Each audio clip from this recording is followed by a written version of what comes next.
Ժողովուրդ ջան, շատ կարևոր ժամանակներ ենք ապրում,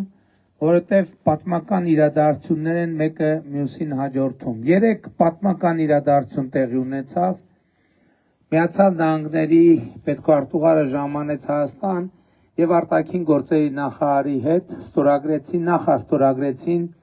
թրիփ նախագծի իրագործման շրջանակային համաձայնագիրը։ Առավելագույնը մեկ ամսվա ընթացքում կստորագրվի վերջնական, այսինքն դրանով արձանագրվեց, որ Հայաստանը եւ Միացյալ Նահանգները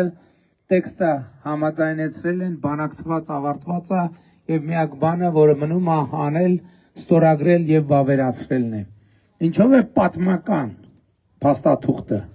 Պատմական կարճ ժամանակահատվածում, կարճաժամկետում եւ երկարաժամկետում։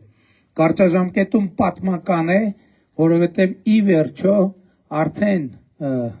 5-6 տարի մեզ ուղեկցող միջանցքային խոսակցությունները անվերադարձ փակվեցին, որովհետև հստակ արձանագրված է, որ Հայաստանի Հանրապետությունը թրիփ նախագծի իրագործման բոլոր հատվածներում պահպանում է իր լիարժեք ինքնիշխանությունը, տարածքային ամբողջականությունը, իրավազորությունը։